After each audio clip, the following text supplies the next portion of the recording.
काही जरी युट्यूबर भेटले त्यांनी मला विचारलं म्हणे तुमच्या पद्धतीने कांदे का पिकवावे आम्ही म्हटलं काही तशी जबरदस्ती नाही काही म्हटलं तुम्ही आहे तसे पिकू शकता म्हणे का बरं म्हटलं तुम्हाला जर तुमच्या मनाने कांदे विकायचे असतील तर आमच्या पद्धतीने पिकवा आणि तुम्हाला जर कांद्याच्या मनाने विकायचे असतील तर कसेही पिकवा तुम्हाला 3-4 महिन्यात सडणारे कांदे पिकवायचे का तुम्ही कटाळले तरी कांदे नाही सडले पाहिजे असे पिकवायचे तो विषय तुम्हाला सोनं पिकवायचं आहे का बेंटेक्स काम दोन्ही करणार आहे आणि नाशवंत कांद्याची व्याख्याच बदलून मग टाकते तेच तो विषय ना मग मला सांगा हनुमान त्याच्यामध्ये एवढी शक्ती होती का तो सूर्य गिळायला गेला होता हे खरंय खोटे परंतु जेव्हा समुद्र उल्लंघन करायचं आणि श्रीलंकेत जायचं तेव्हा प्रश्न पडला कोण जाणार तिला तेव्हा जांबुवंतांनी हनुमानाला काय करून दिली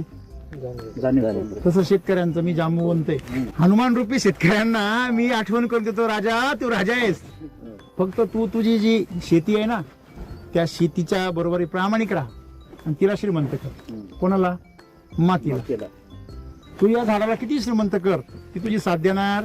नाही पण तू मातीला जर श्रीमंत केलं ना तर माती नक्की तुझी काय करेल साथ दे तू तुझी मातीला विस्तारितो तुझ्या आईला तुझं विस्तारितो तर ते सक्सेस तुला आयुष्यात कधी मिळणारच नाही ना जे पेरल तेच उगवेल तेच उगवेल बरोबर आहे की नाही